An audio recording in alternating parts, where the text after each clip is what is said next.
വിശുദ്ധ ലൂക്ക അറിയിച്ച സുവിശേഷം 11-ാം അധ്യായം 1 മുതലുള്ള തിരുവചനങ്ങൾ.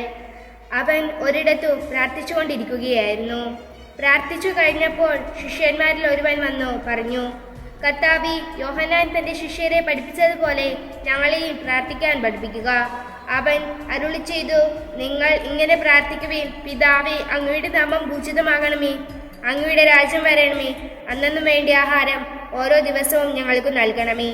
ഞങ്ങളുടെ പാപങ്ങൾ ഞങ്ങളോട് ക്ഷമിക്കണമേ, എന്തെന്നാൽ ഞങ്ങളുടെ കടക്കാരോട് ഞങ്ങളും ക്ഷമിക്കുന്നു. ഞങ്ങളെ പ്രലോഭനത്തിൽ ഉൾപ്പെടുത്തരുത്. പ്രാർത്ഥനയുടെ ശക്തി. അവൻ അവരോട് പറഞ്ഞു, നിങ്ങളിൽ ഒരുവന് ഒരു സ്നേഹിതനുണ്ടെന്നിരിക്കട്ടെ.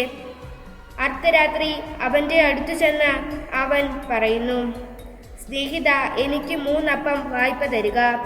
ഒരു സ്നേഹിതൻ യാത്രാമധ്യേ എൻ്റെ അടുക്കൽ വന്നിരിക്കുന്നു, അവന് കൊടുക്കുവാൻ എനിക്കൊന്നുമില്ല. അപ്പോൾ അവൻ്റെ സ്നേഹിതൻ അകത്തുനിന്നു മറുപടി പറഞ്ഞു, എന്നെ ഉപദ്രവിക്കരുത്, കഥ കടച്ചു കഴിഞ്ഞു. എൻ്റെ കുഞ്ഞുങ്ങളും എൻ്റെ കൂടെ കിടക്കയിലാണ്. എഴുന്നേറ്റ് നിനക്ക് ഒന്നും തരാൻ സാധിക്കുകയില്ല. ഞാൻ നിങ്ങളോട് പറയുന്നു, അവൻ സ്നേഹിതനാണ് എന്നതിൻ്റെ പേരിൽ അവന് ഒന്നും കൊടുക്കുകയില്ലെങ്കിൽ തന്നെ നിർബന്ധ നിമിത്തം എഴുന്നേറ്റ് അവന് വേണ്ടത് നൽകും. ഞാൻ നിങ്ങളോട് പറയുന്നു, ചോദിക്കുവിൻ, നിങ്ങൾക്ക് ലഭിക്കും; അന്വേഷിക്കുവിൻ, നിങ്ങൾ കണ്ടെത്തും; മുട്ടുവിൻ, നിങ്ങൾക്ക് തുറന്നു കിട്ടും. എന്തെന്നാൽ ചോദിക്കുന്ന ഏവനും ലഭിക്കുന്നു, അന്വേഷിക്കുന്നവൻ കണ്ടെത്തുന്നു, മുട്ടുന്നതിന് തുറന്നു കിട്ടുകയും ചെയ്യുന്നു. നിങ്ങളിൽ ഏതൊരു പിതാവാണ് മകൻ മീൻ ചോദിച്ചാൽ പകരം പാമ്പിനെ കൊടുക്കുക?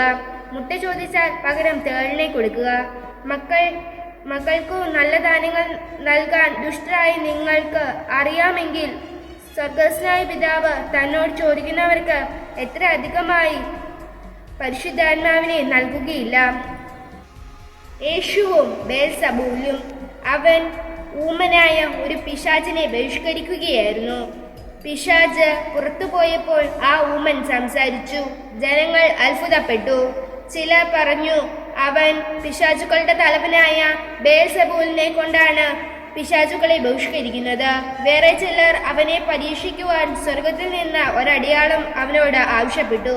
അവരുടെ വിചാരങ്ങൾ അറിഞ്ഞുകൊണ്ട് അവൻ പറഞ്ഞു, അന്തഛിദ്രമുള്ള രാജ്യം നശിച്ചു പോകും, അന്തഛിദ്രമുള്ള ഭവനവും വീണു പോകും. സാത്താൻ തനിക്കു തന്നെ എതിരായി ഭിന്നിച്ചാൽ അവന്റെ രാജ്യം എങ്ങനെ നിലനിൽക്കും? ഞാൻ ബേൽസബൂലിനെ കൊണ്ടു പിശാചുകളെ പുറത്താക്കുന്നു എന്നു നിങ്ങൾ പറയുന്നു. ബേൽസബൂലിനെ കൊണ്ടാണ് ഞാൻ പിശാചുകളെ ബഹിഷ്കരിക്കുന്നതെങ്കിൽ നിങ്ങളുടെ പുത്രന്മാർ ആരെ കൊണ്ടാണ് അവയെ ബഹിഷ്കരിക്കുന്നത്? അതുകൊണ്ട് അവർ നിങ്ങളുടെ വിധികർത്താക്കളായിരിക്കും. എന്നാൽ ദൈവകരം കൊണ്ടാണ് ഞാൻ പിശാചുക്കളെ പുറത്താക്കുന്നതെങ്കിൽ ദൈവരാജ്യം നിങ്ങളുടെ ഇടയിൽ വന്നു കഴിഞ്ഞിരിക്കുന്നു. ശക്തൻ ആയുധധാരിയായി തൻ്റെ കൊട്ടാരത്തിനു കാവൽ നിൽക്കുമ്പോൾ അവൻ്റെ വസ്തുക്കൾ സുരക്ഷിതമാണ്. എന്നാൽ കൂടുതൽ ശക്തനായ ഒരുവൻ അവനെ ആക്രമിച്ചു കീഴ്പ്പെടുത്തിയാൽ അവൻ ആശ്രയിച്ചിരുന്ന ആയുധങ്ങൾ മറ്റവൻ അപഹരിക്കുകയും കൊള്ള മുതൽ പകിച്ചെടുക്കുകയും ചെയ്യും. എന്നോട് കൂടെ ഇല്ലാത്തവൻ എനിക്ക് എതിരാണ്. എന്നോടുകൂടെ ശേഖരിക്കാത്തവൻ ചിതറിച്ചു കളയുന്നു. അശുദ്ധാത്മാവിൻ്റെ തിരിച്ചുവരവ്. അശുദ്ധാത്മാവ് ഒരുവനെ വിട്ടുപോയാൽ വരേണ്ട സ്ഥലങ്ങളിലൂടെ ആശ്വാസം തേടി അലഞ്ഞു നടക്കും. കണ്ടെത്താതെ വരുമ്പോൾ അവൻ പറയുന്നു, ഇറങ്ങിപ്പോന്ന ഭവനത്തിലേക്ക് തന്നെ അവൻ തിരിച്ചു ചെല്ലും. തിരിച്ചു വരുമ്പോൾ ആ വീട് അടിച്ചുവാരി സജ്ജീകരിക്കപ്പെട്ടതായി കാണുന്നു. അപ്പോൾ അവൻ പോയി തന്നേക്കാൾ ദുഷ്ടരായ മറ്റു 7 അശുദ്ധാത്മാക്കളെ കൂടി കൊണ്ടുവന്ന് അവിടെ പ്രവേശിച്ചു വാസമർപ്പിക്കുന്നു. അങ്ങനെ ആ മനുഷ്യന്റെ സ്ഥിതി ആദ്യത്തേതിനേക്കാൾ മോശമാകുന്നു. മഹത്തായ ഭാഗ്യം. അവൻ ഇത് അരുളി ചെയ്തുകൊണ്ടിരിക്കുമ്പോൾ ജനക്കൂട്ടത്തിൽ നിന്ന് ഒരു സ്ത്രീ ഉച്ചത്തിൽ അവനോട് പറഞ്ഞു, നിന്നെ വഹിച്ച ഉദരവും നിന്നെ പാലൂട്ടിയ മുലകളും ഭാഗ്യമുള്ളവ. അവൻ പറഞ്ഞു, ദേവവചനം കേട്ട് അതു പാലിക്കുന്നവർ കൂടുതൽ ഭാഗ്യവാന്മാർ. യോനായുടെ അടയാളം. ജനക്കൂട്ടം വർദ്ധിച്ചു വന്നപ്പോൾ അവൻ പറഞ്ഞു തുടങ്ങി, ഈ തലമുറ ദുഷിച്ച തലമുറയാണ്. ഇത് അടയാളം അന്വേഷിക്കുന്നു. എന്നാൽ യോനയുടെ അടയാളമല്ലാതെ മറ്റൊരു അടയാളവും നൽകപ്പെടുകയില്ല. യോന നിനവേക്കാർക്ക് അടയാളമായിരുന്നതുപോലെ മനുഷ്യപുത്രൻ ഈ തലമുറയ്ക്കും അടയാളമായിരിക്കും. ദക്ഷിണദേശത്തെ രാജ്ഞി വിധി ദിനത്തിൽ ഈ തലമുറയിലെ ജനങ്ങളോടൊപ്പം ഉയർപ്പിക്കപ്പെടുകയും ഇതിനെ കുറ്റം വിധിക്കുകയും ചെയ്യും. എന്തെന്നാൽ സോളമന്റെ വിജ്ഞാനം ശ്രവിക്കുവാൻ അവൾ ഭൂമിയുടെ അതിർത്തിയിൽ നിന്നു വന്നു. എന്നാൽ ഇതാ ഇവിടെ സോളമനേക്കാൾ വലിയവൻ. നിനവേ നിവാസികൾ വിധി ദിനത്തിൽ ഈ തലമുറയോടുകൂടെ ഉയർത്തെഴുന്നേൽക്കുകയും ഇതിനെ കുറ്റം വിധിക്കുകയും ചെയ്യും. എന്തെന്നാൽ യോനായുടെ പ്രസംഗം കേട്ട് അവർ പശ്ചാത്തപിച്ചു. എന്നാൽ ഇതാ ഇവിടെ യോനയേക്കാൾ വലിയവൻ. കണ്ണ് ശരീരത്തിന്റെ വിളക്ക്. വിളക്ക് കൊളുത്തി ആരും നിലവറയിലോ പറയുടെ കീഴിലോ വയ്ക്കാറില്ല. മറിച്ച് അകത്ത് പ്രവേശിക്കുന്നവർക്ക് വെളിച്ചം കാണാൻ പീഠത്തിന്മേലാണ് വയ്ക്കുന്നത്. കണ്ണാണ് ശരീരത്തിന്റെ വിളക്ക്. കണ്ണു കുറ്റമറ്റതെങ്കിൽ ശരീരം മുഴുവൻ പ്രകാശിക്കും. കണ്ണു ദുഷിച്ചതെങ്കിലോ ശരീരം മുഴുവൻ ഇരുണ്ടുപോകും. അതുകൊണ്ട് നിന്നിലുള്ള വെളിച്ചം ഇരുളാകാതിരിക്കുവാൻ സൂക്ഷിച്ചു കൊള്ളുക. ഇരുളടഞ്ഞ ഒരു ഭാഗവുമില്ലാതെ ശരീരം മുഴുവൻ പ്രകാശം നിറഞ്ഞതാണെങ്കിൽ വിളക്ക് അതിൻ്റെ രശ്മികൾ കൊണ്ടു നിനക്കു വെളിച്ചം തരുന്നതുപോലെ ശരീരം മുഴുവൻ പ്രകാശമാനമായിരിക്കും. ഫരിസേയരുടെയും നിയമജ്ഞരുടെയും കപടനാട്യം. അവൻ സംസാരിച്ചു കൊണ്ടിരിക്കുമ്പോൾ ഒരു ഫരിസയൻ തൻ്റെ കൂടെ ഭക്ഷണം കഴിക്കുന്നതിന് അവനെ ക്ഷണിച്ചു. അവൻ പ്രവേശിച്ചു ഭക്ഷണത്തിനിരുന്നു. ഭക്ഷണത്തിന് മുൻപ് അവൻ കഴുകി ശുദ്ധി വരുത്താഞ്ഞതിനെ പറ്റി ആ ഫരിസയൻ അത്ഭുതപ്പെട്ടു. അപ്പോൾ കർത്താവ് അവനോട് പറഞ്ഞു, ഫരിസേയരായ നിങ്ങൾ കോപ്പകളുടെയും പാത്രങ്ങളുടെയും പുറം കഴുകി വെടിപ്പാക്കുന്നു. നിങ്ങളുടെ അകമോ കവർച്ചയും ദുഷ്ടതയും കൊണ്ടു നിറഞ്ഞിരിക്കുന്നു. ഭോക്ഷന്മാരെ പുറം നിർമ്മിച്ചവൻ തന്നെയല്ലേ അകവും നിർമ്മിച്ചത്. നിങ്ങൾക്കുള്ളവ ദാനം ചെയ്യുവിൻ, അപ്പോൾ നിങ്ങൾക്ക് എല്ലാം ശുദ്ധമായിരിക്കും. ഫരിസേയരേ, നിങ്ങൾക്കു ദുരിതം. എന്തെന്നാൽ നിങ്ങൾ അരുതയുടെയും തുളസിയുടെയും മറ്റെല്ലാ ചെടികളുടെയും ദശാംശം കൊടുക്കുന്നു. എന്നാൽ ദൈവത്തിൻ്റെ നീതിയും സ്നേഹവും നിങ്ങൾ അവഗണിച്ചു കളയുന്നു. ഇവയാണ് നിങ്ങൾ ചെയ്യേണ്ടിയിരുന്നത്. മറ്റുള്ളവ അവഗണിക്കാതെ തന്നെ. ഫരിസേയരേ, നിങ്ങൾക്കു ദുരിതം. എന്തെന്നാൽ നിങ്ങൾ സിനഗോഗുകളിൽ പ്രമുഖ സ്ഥാനവും പൊതുസ്ഥലങ്ങളിൽ അഭിവാദനവും അഭിലഷിക്കുന്നു. നിങ്ങൾക്കു ദുരിതം. എന്തെന്നാൽ കാണപ്പെടാത്ത കുഴിമാടങ്ങൾ പോലെയാണോ നിങ്ങൾ. അതിൻ്റെ മീതെ നടക്കുന്നവൻ അത് അറിയുന്നുമില്ല. നിയമജ്ഞരിൽ ഒരാൾ അവനോട് പറഞ്ഞു, ഗുരു, നീ ഇങ്ങനെ സംസാരിക്കുമ്പോൾ ഞങ്ങളെ കൂടെ അപമാനിക്കുകയാണോ ചെയ്യുന്നത്? അവൻ പറഞ്ഞു, നിയമജ്ഞരെ, നിങ്ങൾക്കു ദുരിതം. താങ്ങാനാവാത്ത ചുമടുകൾ മനുഷ്യരുടെ മേൽ നിങ്ങൾ കെട്ടിയേൽപ്പിക്കുന്നു. നിങ്ങളോ അവരെ സഹായിക്കാൻ ഒരു ചെറുവിരൽ പോലും അനക്കുന്നില്ല. നിങ്ങൾക്കു ദുരിതം. എന്തെന്നാൽ നിങ്ങളുടെ പിതാക്കന്മാർ വധിച്ച പ്രവാചകന്മാർക്കു നിങ്ങൾ കല്ലറകൾ പണിയുന്നു.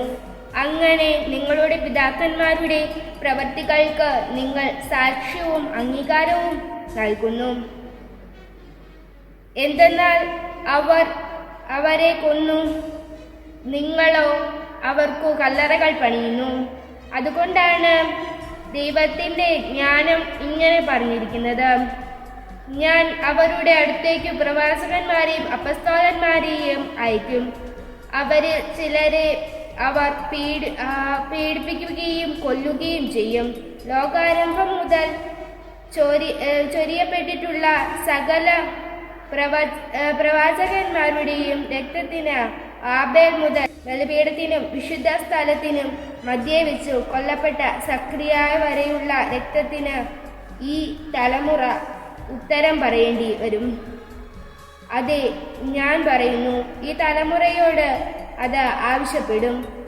നിയമജരെ, നിങ്ങൾക്ക് ദുരിതം. നിങ്ങൾ ജ്ഞാനത്തിന്റെ താക്കോൽ കരസ്ഥമാക്കിയിരിക്കുന്നു. നിങ്ങളോ അകത്തു പ്രവേശിക്കാൻ വന്നവരെ തടസ്സപ്പെടുത്തുകയും ചെയ്തു. അവൻ അവിടെ നിന്നു പോകവേ നിയമജരും ഫരിസയരും കോപാകുലരായി പല കാര്യങ്ങളെപ്പറ്റി സംസാരിക്കാൻ അവനെ പ്രേരിപ്പിക്കുകയും അവൻ പറയുന്നതിൽ എന്തെങ്കിലും തെറ്റു കണ്ടുപിടിക്കുവാൻ തക്കം നോക്കുകയും ചെയ്തു.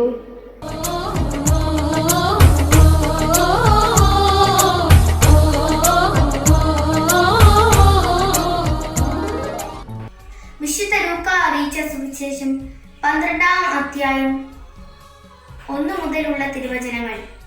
ഫൈൻ കൂടാതെ സാക്ഷ്യം നൽകുക. പരസ്പരം ചവിട്ട് എഴുക്കത്ത വിധം ആയിരക്കണക്കിന് ജനങ്ങൾ തിങ്ങിക്കൂടി. അപ്പോൾ അവൻ ശിഷ്യരോട് പറയുവാൻ തുടങ്ങി, ഫരിസേയരുടെ കാവടിയാകുന്ന പുളിപ്പിനെ സൂക്ഷിച്ചുകൊള്ളുവിൻ. മറഞ്ഞിരിക്കുന്നതൊന്നും വെളിച്ചത്ത് വരാതിരിക്കുകയില്ല, നിഗൂഢമായിരിക്കുന്നതൊന്നും അറിയപ്പെടാതിരിക്കുകയുമില്ല. അതുകൊണ്ട് നിങ്ങൾ ഇരുട്ടത്ത് സംസാരിച്ചത് വെളിച്ചത്ത് കേൾക്കപ്പെടും, വീട്ടിൽ സ്വാകാര്യ മുറികളിൽ വച്ച് ചെവിയിൽ പറഞ്ഞതും പുരമുകളിൽ നിന്നു പ്രഘോഷിക്കപ്പെടും. എന്റെ സ്നേഹിതരെ, നിങ്ങളോട് ഞാൻ പറയുന്നു, ശരീരത്തെ കൊല്ലുന്നതിൽ കവിഞ്ഞ് ഒന്നും ചെയ്യാൻ കഴിയാത്തവരെ നിങ്ങൾ ഭയപ്പെടേണ്ട. എന്നാൽ നിങ്ങൾ ആരെ ഭയപ്പെടണമെന്നു ഞാൻ മുന്നറിയിപ്പ് തരാം. കൊന്നതിന് ശേഷം നിങ്ങളെ നരകത്തിലേക്ക് തള്ളിക്കളയാൻ അധികാരമുള്ളവനെ ഭയപ്പെടുവിൻ. അതെ, ഞാൻ പറയുന്നു, അവനെ ഭയപ്പെടുവിൻ. 5 കുരുവികൾ 2 നാണയത്തുട്ടിനു വിടുക്കപ്പെടുന്നില്ലേ? അവയിൽ ഒന്നുപോലും ദൈവസന്നിധിയിൽ വിസ്മരിക്കപ്പെടുന്നില്ല. നിങ്ങളുടെ തലമുടി ഇഴ പോലും എണ്ണപ്പെട്ടിരിക്കുന്നു. ഭയപ്പെടേണ്ട, നിങ്ങൾ അനേകം കുരുവികളെക്കാൾ വിലയുള്ളവരാണ്. ഞാൻ നിങ്ങളോട് പറയുന്നു, മനുഷ്യരുടെ മുമ്പിൽ എന്നെ ഏറ്റുപറയുന്ന ഏതൊരുവനും ദൈവത്തിന്റെ ദൂതന്മാരുടെ മുമ്പിൽ മനുഷ്യപുത്രനും ഏറ്റുപറയും. മനുഷ്യരുടെ മുമ്പിൽ എന്നെ തള്ളിപ്പറയുന്നവൻ ദൈവത്തിന്റെ ദൂതന്മാരുടെ മുമ്പിലും തള്ളിപ്പറയും. മനുഷ്യപുത്രനെതിരായി സംസാരിക്കുന്നവനോട് ക്ഷമിക്കപ്പെടും, എന്നാൽ പരിശുദ്ധാത്മാവിനെതിരായി ദൂഷണം പറയുന്നവനോട് ക്ഷമിക്കപ്പെടുകയില്ല. സിനഗോഗിലും ഭരണാധിപന്മാരുടെയും മുമ്പിലും അവർ നിങ്ങളെ കൊണ്ടുപോകുമ്പോൾ എന്തുത്തരം കൊടുക്കണമെന്നും എന്തു പറയണമെന്നും ഉത്കണ്ഠാകുലരാകേണ്ട. എന്താണ് പറയേണ്ടതെന്ന് ആ സമയത്ത് പരിശുദ്ധാത്മാവ് നിങ്ങളെ പഠിപ്പിക്കും. ഭോഷനായ ധനികൻ. ജനക്കൂട്ടത്തിൽ നിന്ന് ഒരുവൻ അവനോട് പറഞ്ഞു, ഗുരു, പിതൃസ്വത്ത് ഞാനുമായി പങ്കുവയ്ക്കാൻ എന്റെ സഹോദരനോട് കൽപ്പിക്കണമേ. യേശു അവനോട് ചോദിച്ചു, ഹേ മനുഷ്യ, എന്നെ നിങ്ങളുടെ ന്യായാധിപനോ സ്വത്ത് ഭാഗിക്കുന്നവനോ ആയി ആള് നിയമിച്ചു. അനന്തരം അവൻ അവനോട് പറഞ്ഞു, ജാഗരൂകരായിരിക്കുവിൻ, എല്ലാ അത്യാഗ്രഹങ്ങളിൽ നിന്ന് അകന്നിരിക്കുകയും ചെയ്യുവിൻ. മനുഷ്യ ജീവിതം സമ്പത്ത് കൊണ്ടല്ല ധന്യമാകുന്നത്. ഒരു ഉപമയും അവൻ അവരോട് പറഞ്ഞു. ഒരു ധനികന്റെ കൃഷിസ്ഥലം സമൃദ്ധമായി വിളവ് നൽകി. അവൻ ഇങ്ങനെ ചിന്തിച്ചു, ഞാൻ എന്തു ചെയ്യും? ഈ ധാന്യം മുഴുവൻ സൂക്ഷിക്കാൻ എനിക്ക് സ്ഥലമില്ലല്ലോ. അവൻ പറഞ്ഞു, ഞാൻ ഇങ്ങനെ ചെയ്യും, എൻ്റെ അറപ്പുറകൾ പൊളിച്ച് കൂടുതൽ വലിയവ പണിയും, അതിൽ എൻ്റെ ധാന്യവും വിഭവങ്ങളും സംഭരിക്കും. അനന്തരം ഞാൻ എൻ്റെ ആത്മാവിനോട് പറയും, ആത്മാവേ, അനേക വർഷത്തേക്ക് വേണ്ട വിഭവങ്ങൾ നിനക്കായി സംഭരിക്കപ്പെട്ടിരിക്കുന്നു, വിശ്രമിക്കുക, തിന്നുകുടിച്ച് ആനന്ദിക്കുക. എന്നാൽ ദൈവം അവനോട് പറഞ്ഞു, ഭോഷ, ഈ രാത്രി നിന്റെ ആത്മാവിനെ നിന്നിൽ നിന്ന് ആവശ്യപ്പെടും. അപ്പോൾ നീ ഒരുക്കി വച്ചിരിക്കുന്നവ ആരുടേതാകും? ഇതുപോലെയാണ് ദൈവസന്നിധി സമ്പന്നനാകാതെ തനിക്ക് വേണ്ടി സമ്പത്ത് ശേഖരിച്ചു വയ്ക്കുന്നവനും. ദൈവപരിപാലനയിൽ ആശ്രയം. വീണ്ടും അവൻ ശിഷ്യരോട് അരുൾ ചെയ്തു, അതിനാൽ ഞാൻ നിങ്ങളോട് പറയുന്നു, എന്തു ഭക്ഷിക്കും എന്ന് ജീവനെ പറ്റിയോ എന്തു ധരിക്കും എന്ന് ശരീരത്തെ പറ്റിയോ നിങ്ങൾ ആകുലരാകേണ്ട. എന്തെന്നാൽ ജീവൻ ഭക്ഷണത്തിനും ശരീരം വസ്ത്രത്തിനും ഉപരിയാണ്. കാക്കകളെ നോക്കുവിൻ, അവ വിതയ്ക്കുന്നില്ല, കൊയ്യുന്നില്ല.